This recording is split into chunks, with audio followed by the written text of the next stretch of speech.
Okey, Assalamualaikum warahmatullahi wabarakatuh. Salam Malaysia Madani, salam perpaduan, salam reformasi. Selamat pagi. Dah pagi 29 hari bulan hari ini. Kepada semua rakan-rakan yang sempat bersama saya pada awal pagi ini, saya mengucapkan ribuan terima kasih kepada mereka yang baru masuk. Walaupun agak lewat, ya. Saya sengaja buat lewat. Saya ingatkan ada room-room lain lah yang boleh saya tumpang. Tetapi tak apalah, malam ni mungkin dah tengah malam, ada room yang dah pun selesai live, ya. Tak banyak sangat room yang live panjang sebenarnya. Saya sendiri pun jarang sangat buat live panjang-panjang, kan. Kadang sejam, kadang 2 jam je, ya. Dia lain macam yang pakar-pakar ni, ya. Macam yang ni kalau buat live tu panjang, ya, berjam-jam. Jadi ada juga room-room lain. Room PN pun ada, tapi room PN biasalah, room Papa Gomo ni dia room dia banyak tutup komen, kan. Kat YouTube pun dia tutup komen. Saya tak tahu sebab apa semenjak ni banyak room dia orang yang tutup komen, ya. Mungkin dia orang tahu kalau buka komen banyak soalan-soalan ataupun banyak yang diperkatakan oleh penonton-penonton yang mereka sendiri tak mampu nak jawab lah, ya. Niha Kara. Okey, Kinchan Tirana. Nine. Terima kasih yang sempat singgah, yang tak tidur ni. Terima kasih banyak. Zakimi, view, beli, takut kantoi. Tu tutup komen tu dia kata. Tak tahulah saya, ya.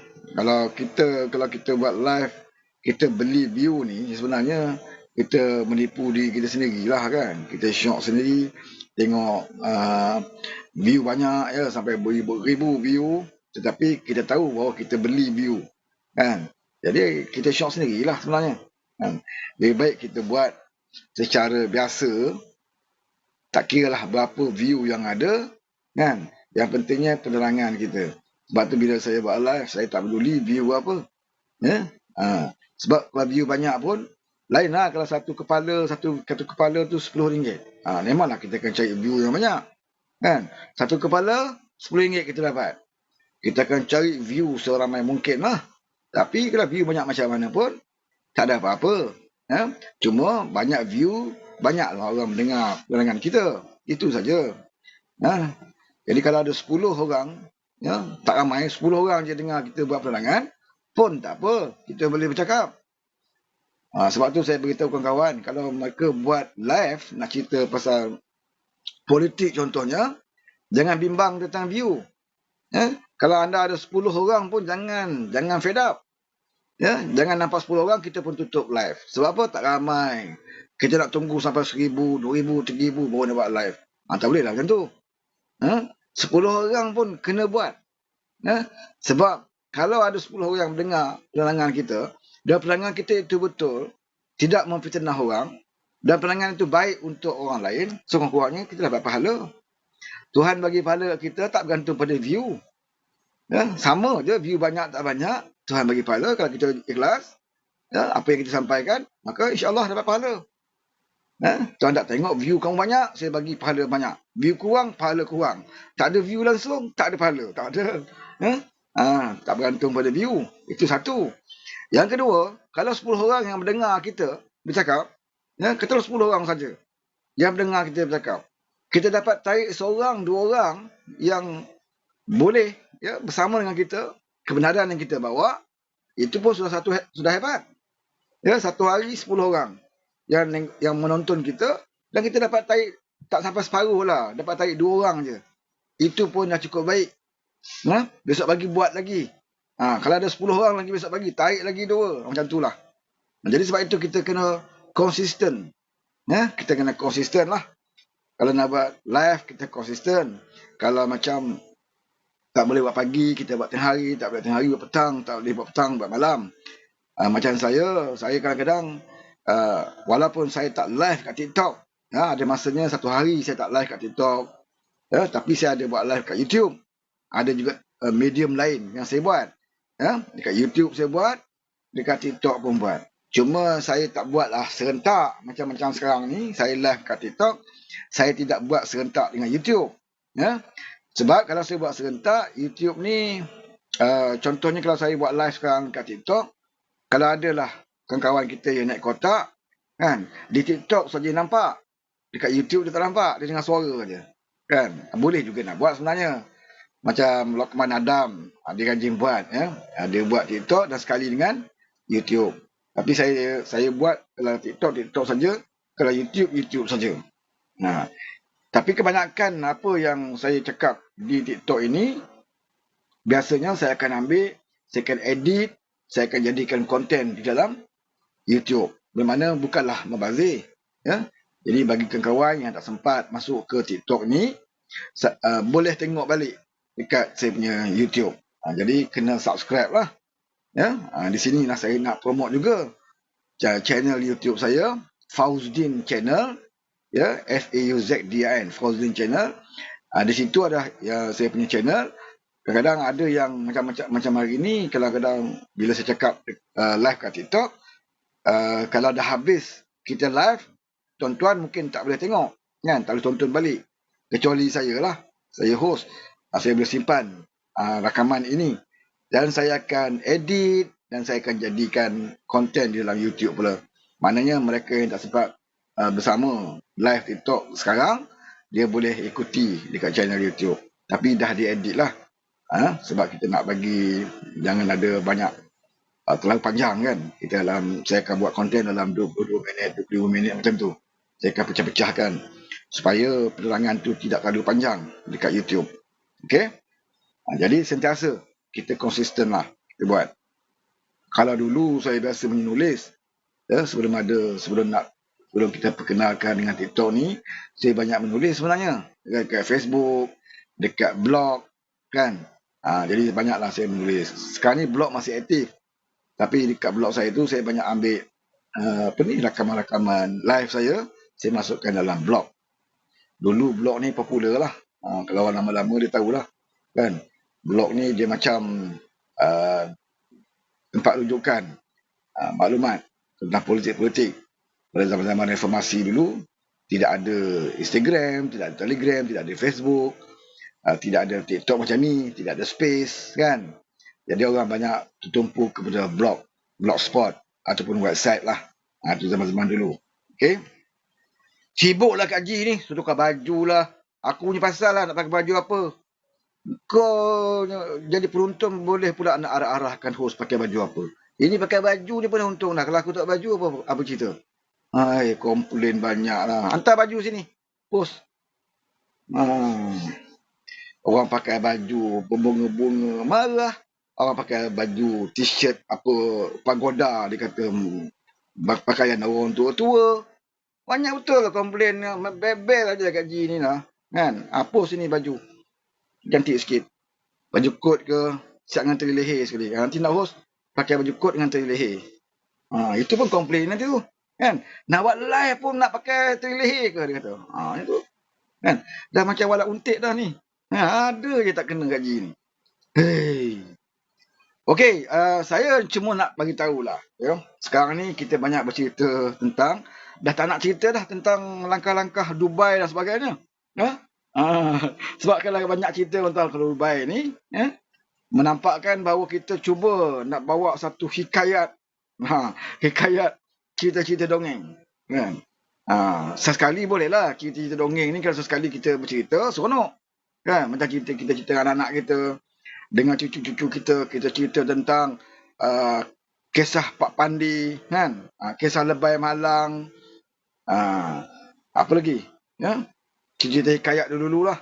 Kisah Sang Kancil, Sang Kancil dengan Arnab. Bolehlah sesekali. Tapi kalau ada ulang cerita-cerita kartun ni, orang kata apa ni, cerita kartun selalu sangat, kan? Jadi kalau kita nak cerita pasal Dubai, langkah Dubai ni, sesekali boleh. Tapi kalau banyak kali orang kata, apalah cerita kartun nak diulang banyak kali. Sebab langkah demi langkah ni, langkah demi langkah. Langkah demi langkah ni, pada walaon dia sendiri dah dapat rasa bahawa itu adalah kartun. Sebab itulah kartun. Penerbit dan produser dia Papa Gomo. Dia yang jadi producer dia. Kan? Ada lagi orang yang atas lah. Kan? Yang mengarahkan dia supaya bawa naratif bahawa langkah Dubai ni akan menjatuhkan kerajaan. Tapi lah, kalau kita nak buat satu propaganda ataupun naratif, biarlah ada sistematik dan nampak logik, ya, biar berkesan. Biar berkesan. Tapi kalau kita sendiri selalu ubah naratif, selalu kita ubah dan terus ubah, maka dia jadi kartun lah. Maka dia akan jadi kartun. Ya? Okey, kalau ada walaupun nak naik, boleh naik. Kalau ada walaupun nak naik, boleh naik. Tak salah. Saya beri ruang untuk anda naik. Ya? Jadi mereka-mereka bagi walaupun sekarang ini, kalau kita tengok dekat mana-mana medium sosial, memang mereka akan nampak kegilaan. Ya? Kegilaan mereka, tekanan yang amat sangat, ya, meroyan yang lebih. Sebab apa, saudara? Sebab dah terbukti, ya, bahawa mereka semua telah diperbodohkan sekian lama. Ya, setahun lebih mereka diperbodohkan. Ya. Semenjak daripada Datuk Seri Anwar mengangkat sumpah, semenjak daripada itulah dia percaya bahawa Datuk Seri Anwar ni tidak lama akan bertahan. Ya. Tidak akan lama bertahan. Dia kata kebangkitan rakyat telah menunjukkan bahawa Datuk Seri Anwar Ibrahim ini akan jatuh juga satu hari nanti. Memanglah, mana ada manusia menokak langit sampai kiamat. Semua orang akan jatuh juga satu hari. Ya? Kita macam kita cakap, tak payahlah satu hari nanti korang akan mati juga. Betul lah tu. Mana ada manusia yang tak mati-mati. Kan? Jadi kalau kita nak bercakap bahawa Datuk Seri Anwar Ibrahim ini akan jatuh satu hari nanti, itu perkara yang benar. Tetapi kalau kamu nak bawa naratif itu, nak cerita dengan penyokong kamu, dengan menyatakan sekian-sekian tempoh, Datuk Seri Anwar Ibrahim akan jatuh, itu yang mengarut. Itu yang mengarut. Ya? Boleh saja kita bercita-cita untuk nak menjatuhkan mana-mana pemimpin parti politik, tetapi mestilah berpijak di bumi yang nyata. Mentang-mentanglah kamu ada penyokong-penyokong yang tidak ambil tahu politik, terutamanya pengundi-pengundi muda 18 tahun, mereka tak ambil tahu sangat politik. Ya? Mereka hanya percaya pada kamu. Maka kamu ambil kesempatan ke atas kejahilan mereka untuk membawa naratif yang tak masuk akal. Yang tak masuk akal. Itu yang Papa Gomo gunakan. Ya, dia selalu gunakan ini bagi mereka-mereka yang baru nak tahu tentang politik. Ya, kalau orang lama dia tak boleh nak bohong sebab orang lama kenal Papa Gomo tu siapa. Dan kita kenal. Ya, dia kerja apa dulu, kenapa dia diberhentikan, kes apa dia berhentikan. Ya, kita kenal. Kita juga kenal kegemaran dia bercakap dengan bapuk, kan? Ada buat video call dengan bapuk. Kita tahu. Orang lama dia tahu Papa Gomo, sebab tu kita tolak dia lama dah. Tak boleh pakai. Kan? Papu kari tu pun Salim. Kan? Kita kenal lama. Tapi masalahnya, saudara, orang yang baru, pundi-pundi baru, budak-budak muda ni, yang baru nak berjinak-jinak, nak kenal-kenal politik sebab dia dah boleh mengundi, orang inilah dia pergunakan oleh Papa Gomo. Dia bawa naratif itu. Dia kata Anwar ni tak cukup jumlah. Dah berapa minggu dah Anwar ni sebenarnya tak cukup jumlah. Sabar, saudara. Kita serahkan kepada Kebisanan Agung, dia kata. Agung dah nak balik Pahang lah ni. Kan? Agung dah nak balik Pahang lah ni. Kenapa tak jadi? Jadi naratif ini yang jadi cerita kartun. Dan anak muda kena fikir banyak kali. Kamu sebagai anak muda, takkan kamu nak kamu boleh terima diri kamu dipergunakan oleh orang seperti Papa Gomo ini. Yang membohongi kamu. Yang mengambil kesempatan di atas tanpa pengetahuan kamu yang mendalam tentang politik, dia ambil kesempatan. Dia tak apalah dia dibayar oleh Atuk.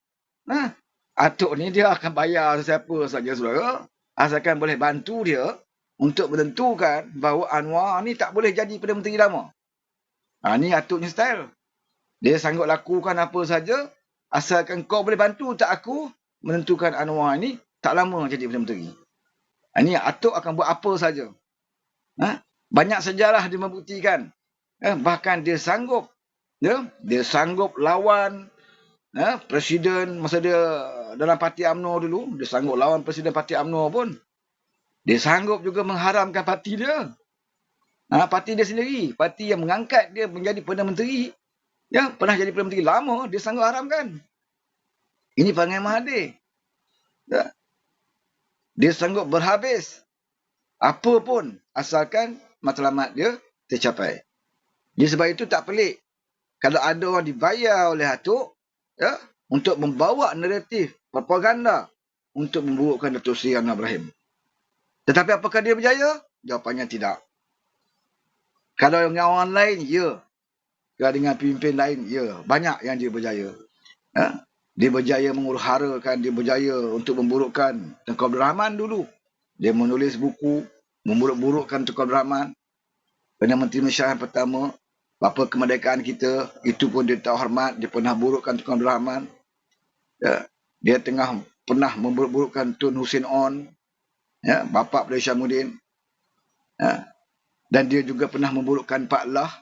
Najib saya cerita lah. Itu musuh ketat dia tu. Mahathir ni. Dia pernah juga sampai memburukkan Musa Hitam. Sampai Musa Hitam pun tak nak berpolitik. Lari timbalan presiden dia dulu. Timbalan Perdana Menteri Musa Hitam. Datuk Musa Hitam. Kan? Sampai Datuk Musa Hitam pernah sebut. Ya? Dia pernah sebut. Saya tidak ada kekuatan dan keberanian seperti Datuk Seri Anwar Ibrahim. Ini Datuk Musa Hitam sendiri sebut. Saya tidak ada kekuatan dan keberanian seperti Datuk Seri Anwar Ibrahim. Sebab itu dia mengalah dengan Mahathir, dia kata. Kalau saya lawan Mahathir waktu itu, saya juga akan dituduh liwat. Ini kata Datuk Musa Hitam. Maksudnya apa, saudara? Maksudnya nak berdepan dengan Mahathir ni bukan sebarang orang.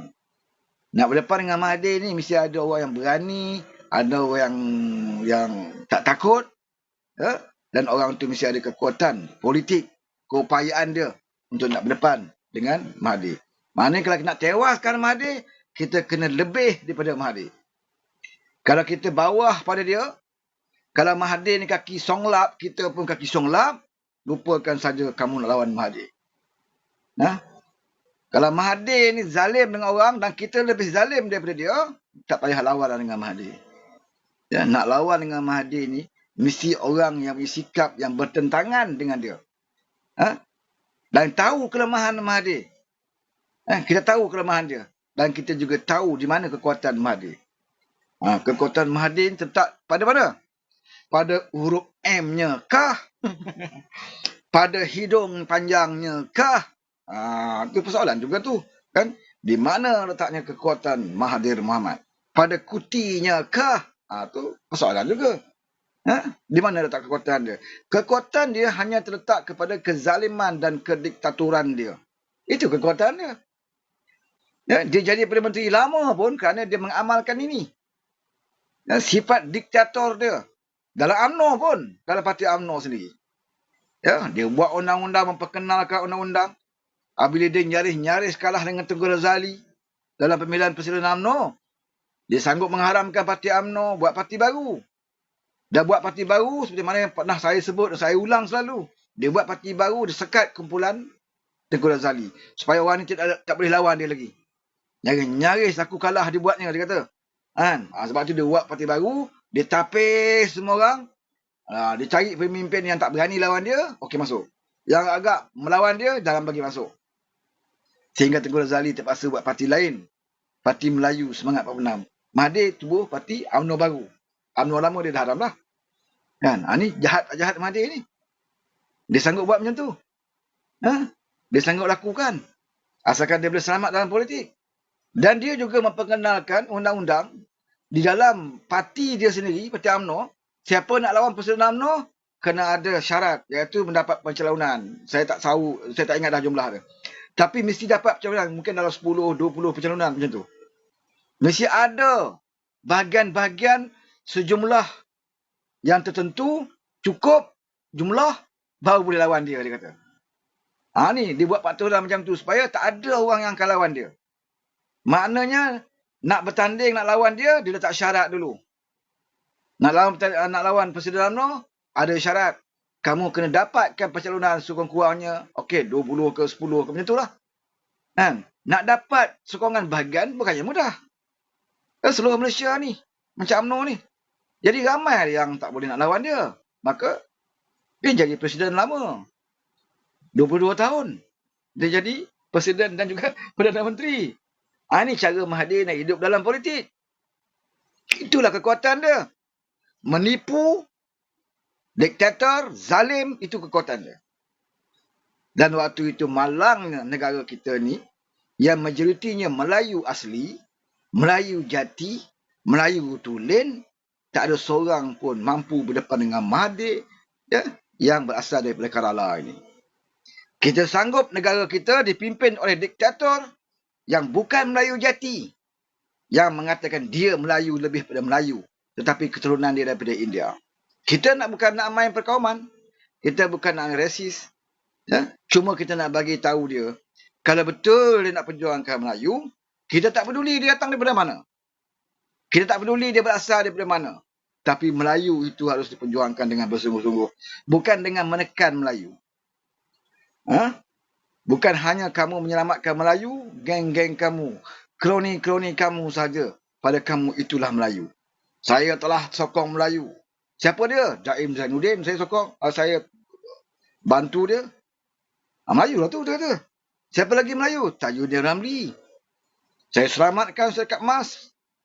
Nak bankrupt. Saya bail out dia. Saya sokong, saya bantu Melayu lah tu. Siapa lagi? Mukhlis Mahathir. Mirzan, Mukhzani. Ni Melayu juga, dia kata. Yang itu saya bantu. Saya kat perkapalan dia.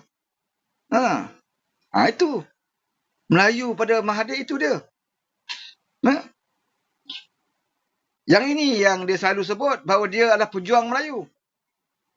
Jadi kita nak bagi tahu, kalau betul kamu nak sokong Melayu, ya, berapa ramai Melayu yang berjaya kamu jadikan, ya, orang yang kaya, ya, tak payah kaya lah, hidup selesa. Di zaman kamu jadi Perdana Menteri, kamu jadi Perdana Menteri, kamu duduk salahkan Melayu. Melayu ni malas, Melayu mudah lupa, macam-macam kamu kata pada orang Melayu. Ya. Kekuatan Melayu itu sebenarnya pada agama Islam. Kamu tahu bahawa di negara kita ni, Melayu kekuatannya agama Islam itu. Melayu yang pegang kuat kepada agama Islam, dia akan jadi kuat. Kamu lemahkan Melayu melalui agama. Ya. Di zaman kamulah peruntukan sekolah agama rakyat ini, masuk sekolah pondok-pondok, kamu hentikan peruntukan. Di zaman kamu. Saya nak bagi tahu ni anak-anak muda ni yang tak kenal Mahathir. Di zaman dia, bantuan sekolah agama dihentikan.